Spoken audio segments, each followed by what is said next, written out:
कोलकाता में trainee doctor के साथ पहले बलात्कार किया गया और फिर उसकी निर्मम हत्या कर दी गई है। इस मामले पर देश की सर्वोच्च अदालत यानी सुप्रीम कोर्ट ने स्वतः संज्ञान लिया और मंगलवार को सुनवाई की है। इस दौरान कोर्ट ने केंद्रीय जांच ब्यूरो (सीबीआई) से स्टेटस रिपोर्ट तलब की है।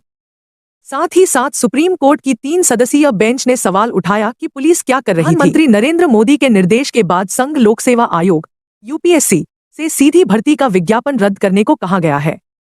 इसके लिए कार्मिक एवं प्रशिक्षण मंत्री जितेंद्र सिंह ने पीएम मोदी के निर्देशानुसार लेटरल एंट्री विज्ञापन रद्द करने के लिए यूपीएससी के प्रमुख को पत्र लिखा है। इससे पहले लोकसभा में नेता प्रतिपक्ष राहुल गांधी समेत कई विपक्षी दलों ने सीधी भर्ती में लेटरल एंट्री और उसमें आरक्षण नहीं दिए जाने पर विरोध किया था। बाद में सरकार में शामिल सहयोगी दल भी इसके विरोध में आ गए थे। ने आज मंगलवार को कलकत्ता हाई कोर्ट के 2023 के उस विवादित फैसले पर रोक लगा दी है जिसमें यौन हमले से जुड़े मामले में एक आरोपी को बरी कर दिया था और किशोरियों को यौन इच्छा नियंत्रित करने की आपत्तिजनक सलाह भी दी गई थी।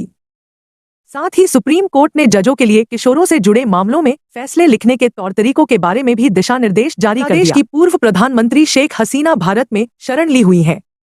उनकी पार्टी अवामी लीग पार्टी के खिलाफ लगातार मामले दर्ज किए जा रहे हैं।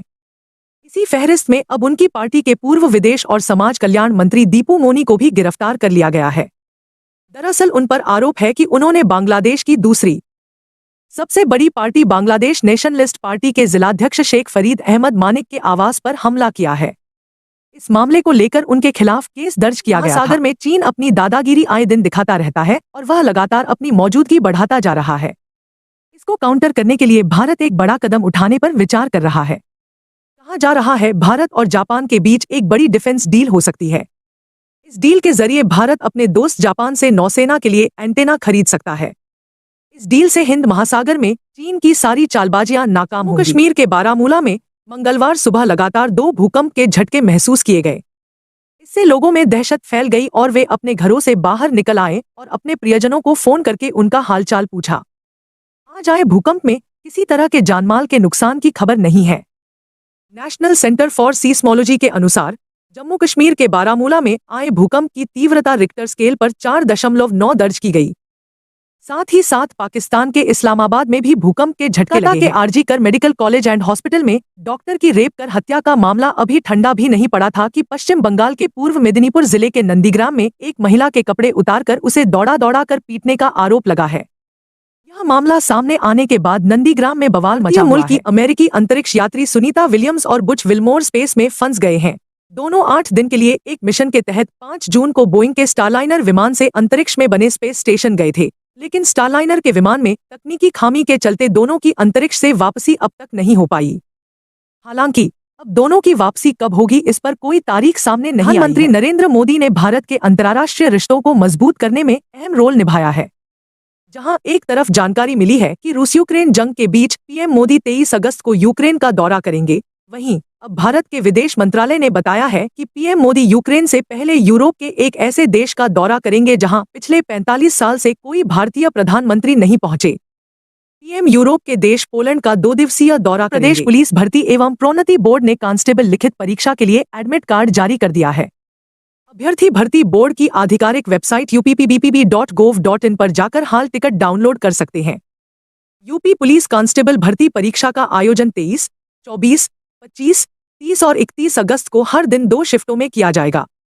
परीक्षा के लिए एग्जाम सिटी स्लिप पहले ही जारी की जा चुकी है। बांग्लादेश में मोहम्मद यूनुस के देश की कमान संभालने के बाद और शेख हसीना के देश छोड़कर निकल जाने के बाद भी बांग्लादेश में लोगों का आक्रोश शांत नहीं हो रहा है। बांग्लादेश में स्टूडेंट्स समेत लोग फिर से सड़क पर हैं और उनकी मांग है कि शेख हसीना को भारत वापस लाना चाहिए। लोगों का कहना है कि सच्चा न्याय तभी होगा जब उनका बांग्लादेश में ट्रायल होगा।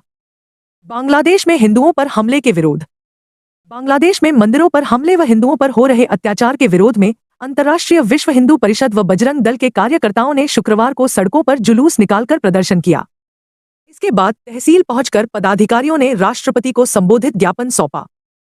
शुक्रवार को सुबह अंतर्राष्ट्रीय विश्व हिंदू परिषद व बजरंग दल के तमाम कार्यकर्ता व पदाधिकारी मुंशीगंज तिराहे पर एकत्र हुए।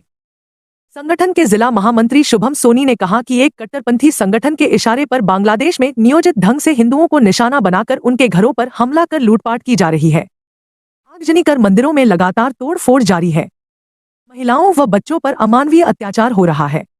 इसे रोकने के लिए भारत सरकार तथा राष्ट्रीय सुरक्षा परिषद तत्काल सीधी बात कर हस्तक्षेप करें।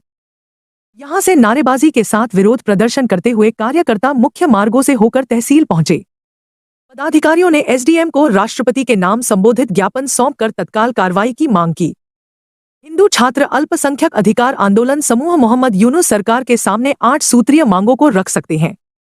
इनमें हिंदुओं पर हमलों के मामले में त्वरित सुनवाई के लिए फास्ट ट्रैक ट्रिब्यूनल की स्थापना करने और तत्काल अल्पसंख्यक संरक्षण कानून लागू करने की मांग शामिल है। हिंदू छात्रों का समूह यूनुस सरकार से हिंदू धार्मिक कल्याण ट्रस्ट को फाउंडेशन में अपग्रेड करने, पाली शिक्षा बोर्ड का आधुनिकीकरण करने, शारदीय दुर्गा पूजा के दौरान 5 दिन की छुट्टी घोषित करने और अल्पसंख्यक कार्य मंत्रालय की स्थापना करने की मांग करेगा।